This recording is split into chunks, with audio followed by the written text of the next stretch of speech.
Whether you have a rising high schooler in your homeschool or you are already homeschooling a high school age student, it can definitely be overwhelming thinking about all of the different courses and credits you want to try to get in with them before they graduate. So today I wanted to talk about some ideas and recommendations about determining when to do different types of classes over the 4 years of high school.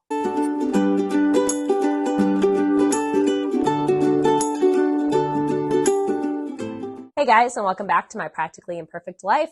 My name's Abby. I'm a homeschooling mom of 2 high school age students, and I want to talk about figuring out kind of the high school schedule, right? In homeschool, we've always kind of valued the fact that we can shift things around and move things and change the order and do some things faster and some things slower. And as we hit high school, that doesn't necessarily go away, but there are definitely some things to consider when figuring out what kind of courses you want to do each year with your high schooler. My first recommendation is always to look at your state laws. If you go to the Department of Ed website for most states, they will have a section there for homeschoolers letting you know if there are specific classes you have to make sure your homeschooler takes. If you have to be a part of like an umbrella homeschool group, those groups might have requirements as far as what things you need to have. But in general, we do still have the freedom to kind of decide which courses we do in what years and in what order. When it comes to determining what classes to do in what orders, I think a lot of us get stuck on kind of those 4 main subject areas. So math, science, social studies / history, and then our literature English programs. And what is it we should be covering in each year? So I thought I would just break it down and kind of go category by category and just discuss some of the typical options that we see students take and some recommendations on them. So let's start with math. Not every high school student is going to be ready for algebra their freshman year, and that's totally fine. There are some great pre-algebra courses that you can certainly do to help get them ready for that, or you might have a student who's a little more advanced in math. I had one student who took Algebra 1 in 8th grade and used that as a high school credit, so jumped right ahead into the next level of math her freshman year, and I have another one who waited until freshman year to take Algebra 1. So you really do need to look at how your student is doing in their math courses through the middle school years. There are a lot of great assessment tests out there to kind of give you an idea if your student is ready for an algebraic course.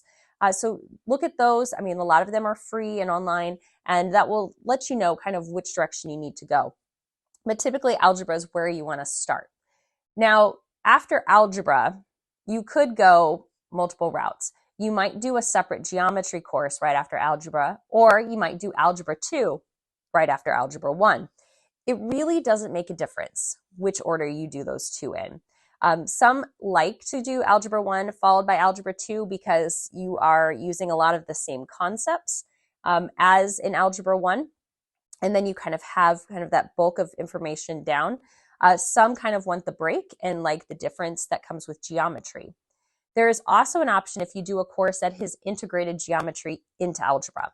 For example, Shoreman Math, which is what my son is doing, has Algebra 1 with half credit of geometry. So it's algebra with integrated geometry. It's the name of the course. So in his freshman year, he's getting a full credit of algebra and half a credit of geometry. His sophomore year, he'll take Algebra 2 with integrated geometry. He'll get an Algebra 2 credit and then half a credit of geometry.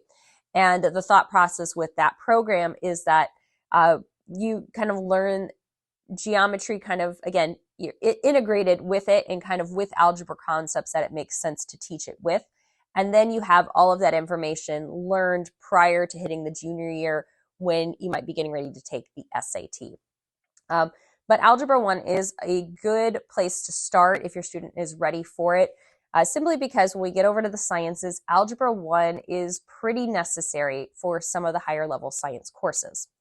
Now, after you do Algebra 2, you could go, again, multiple routes. If you have a student who needs to take additional years of math, maybe you're going to look at a pre-calculus course. Again, if they're working ahead, if they're a really strong math student, they might not even need pre-calculus. They could go straight into calculus. Or you could even look at dual enrollment options if you want them to take a college level algebra class, a basic college math class, a college pre-calculus, college calculus.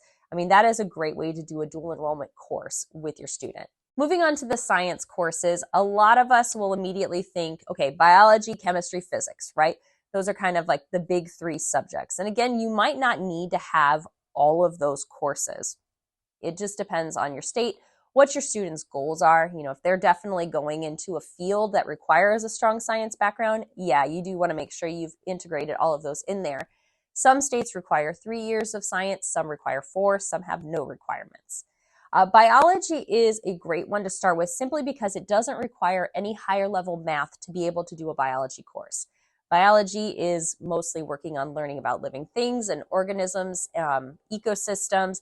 You might have dissections if you choose to do those, lab work, microscope work, things like that. But there's no extra math in a biology course. So it's a great one to start with so your student can get, through algebra and get that learned prior to moving on.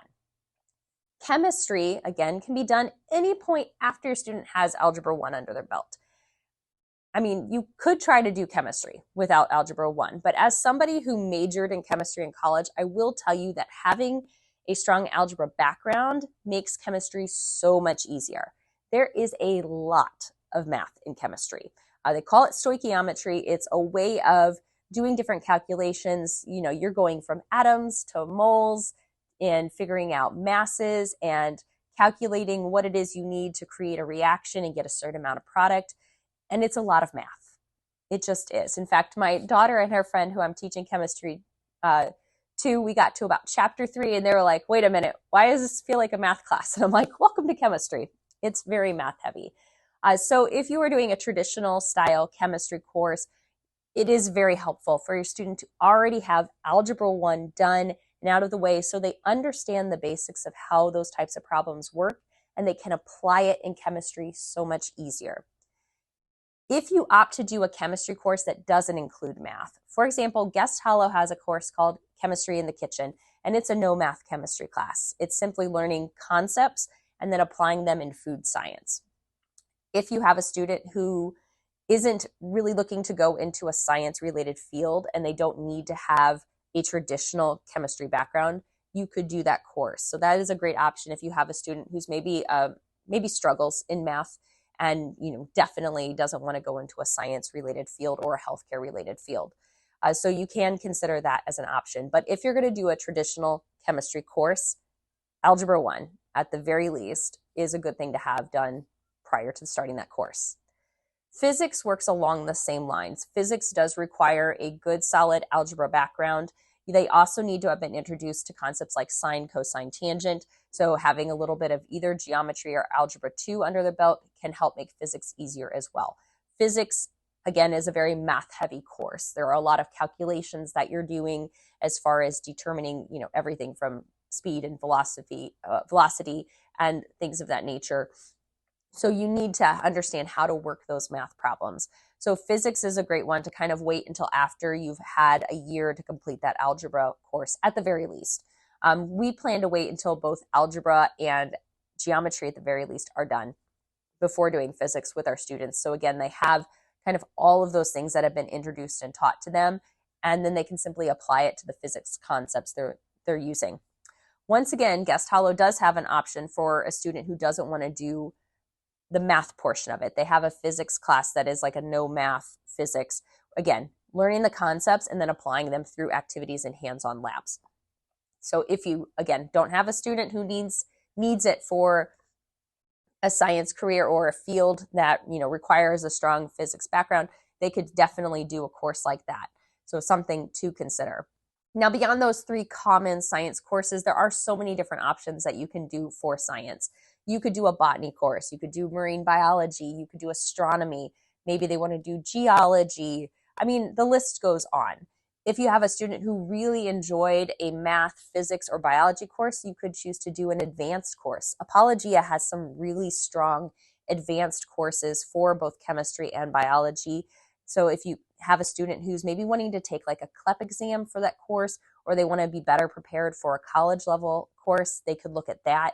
If you have the ability to have them do an AP class, you could sign them up and have them do an AP biology, AP chemistry. Again, know what your state rules are. Our state doesn't have any requirements as far as how many years of science we need to have. We kind of follow what our state does for an honors diploma, which is 4 years of science. And so that's our plan, is to just do 4 years of science there. But you could certainly stop after a certain point if your student doesn't need any more science courses for the field they're looking to go into after that. But I do think there's a lot of fun ways to just integrate maybe a more light-hearted science course after you've gotten those core ones out of the way. My daughter is doing botany this year, and it is a course that she is absolutely loving. She's learning so much, and we're having just a blast taking those concepts and applying them and growing plants like all over our house. There's plants everywhere. And it's just been a good time for her because it's a subject she was interested in. If she had said, hey, I'd really like to learn about astronomy, then we would have definitely gone that route and found a course for her to do related to that subject. So kind of the sky's the limit there. But in summary, my recommendations are, if you're going to do a traditional chemistry course, at least have Algebra 1 under your belt.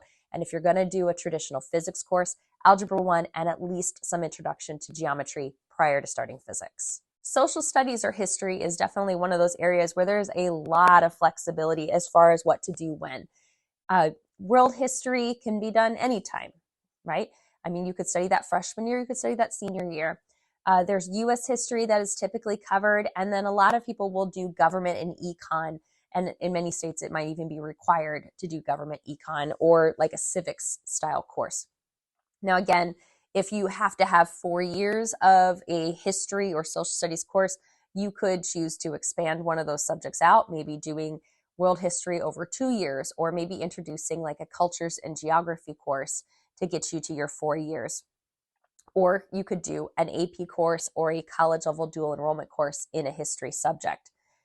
I personally feel like having US history done prior to taking government and economics is very helpful. Knowing our country's history and how things came about, and a brief introduction to how the Constitution came into being, how the different amendments were put in, and a little bit on how elections and political parties have worked prior to getting into the nitty-gritty of a government study, I find is helpful. So our plan was to do US history prior to doing government and econ. We did a cultures and geography course for both of my kids first. I thought that was just a fun way to look at the world kind of as it is currently, looking at the different cultures that are out there, and how people are living, and where they live, and how the environment around them kind of impacts them. So almost kind of like I don't want to say modern history course, but really just, here's the world we're in today. And then after that, my daughter moved from that to world history and did kind of an in-depth world history course, then US history, and then she'll wrap up with government and econ. My son is kind of following the same route as well. So he is doing the cultural geography this year, then world history, then US, then government econ. But again, you could totally flex this order around. There's no prerequisites for doing one course or the other. You could do US history first and then, decide, hey, I'm going to do world and then government. Or maybe you've got kids that are kind of spaced out in ages. Maybe you have like a freshman and a junior, and you want to try to do one course at the same time for both of them. You could certainly do that as well. So history is just one of those course areas where there's just so much flexibility in terms of how you want to do it and what order you want to cover it. English and literature, I think, catches a lot of people off guard in terms of knowing what is it exactly I should be covering with them. I mean, are there specific types of literature that I need to be covering each year, or specific literary concepts I need to be covering each year? If you tend to use one type of curriculum all through high school, you'll see that they will typically kind of break up the type of literature that's being covered into different subject areas. BJU, for example, does that in terms of having like a year that's focused more on like British literature, and one that's a little more focused on US. We also have used Excellence in Literature, which has very distinct levels. They have, a year that's American literature, a year that's British, a year that's world literature. We did an Apologia course, which was all US literature. So you could kind of break it down that way, whether you're using a formal curriculum or if you are simply choosing different novels to have your students study and write about. You could look at it either way. It is a good idea to, at least make sure that they have an introduction to those kind of three areas: British literature, American literature and some world literature. And what's kind of the difference between those? I mean, British literature, we're talking like Charles Dickens and Jane Austen and other famous authors from that area. U.S. literature or American literature can start with early American writings all the way up to kind of more modern studies. You could look at anything from like Adventures of Huckleberry Finn, The Great Gatsby. Those are the two that my daughter most recently read. She's getting ready to do A Raisin in the Sun. Kind of looking at different eras of American literature. And then world literature might be looking at some tougher books. And by that I mean like looking at like ancient Greek plays, if maybe studying like Oedipus, works of Homer and things like that.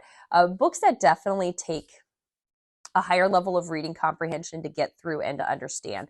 Because if you've had to do any of those older Greek studies, you know that those can be tough to get through. And that's not to say that you absolutely have to cover that, but if you are going to be taking higher level English courses, or if you're looking to be like an English major, you do want to have some exposure to those types of literary works prior to hitting those college courses. So as far as determining an order of what to cover when, again, a lot of flexibility. I would definitely say if you're going to do a focused world literature course, save that for the end of high school. That way they have the 3 years prior to kind of build up their reading and comprehension skills before they get to those really tough novels, because it can be very frustrating to get through those types of works if you don't understand how to read them and how to, analyze them. You could decide to try to group theme things together. So if you're doing U.S. history for a history course, you might decide the same year to do American literature.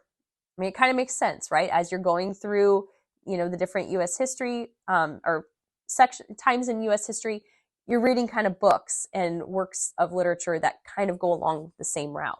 We did that with my daughter this year, and I thought it worked out really well. Even the writing program that we had gotten from IEW was advanced U.S. history writing course. So her writing assignments, her literature assignments, and her history assignments all kind of molded together, and it worked out quite beautifully. We're doing something similar with my son next year, where he's going to be doing world history and he's going to be doing a British literature focus. And so there'll be, again, some of that kind of overlap there. Not perfect overlap, but some overlap, at least with what he's doing. And then that way we can kind of hold off on doing his American literature when he's doing U.S. history as well. So that's just something to think about if you wanted to try to make some cohesion between the different courses that your student is doing. It's also a great way if you are doing some literature-based courses to kind of have, two birds, one stone kind of idea. If you have to read novels for your history class, could those be the novels that are for your literature course? And could you then write, some papers or analysis about that and have that count as your literature credit while you're also getting your history credit? Now, obviously, I didn't go into any detail about different types of electives and things like that, because there is just so much freedom as far as when to do different types of elective courses. Now, you can look at your student and their interests, maybe their course load for the year, and just decide what is going to work best for you. I simply wanted to touch on kind of those 4 big subject areas that I think kind of stump people at times, as far as when should I do what do I need to have my student do before I do this next course, and hopefully it just gives you a little bit of guidance regarding that. Again, I highly recommend that you check out your State Department of Ed website. Make sure that you know what the high school requirements are for homeschoolers in your state. That way you can make sure that you are checking all the boxes that you need to if your state has any requirements. If you found this video helpful, please don't forget to give me a thumbs up and subscribe down below to my channel so you can be notified when I post new content. Thanks so much for joining me today, everybody. Happy homeschooling.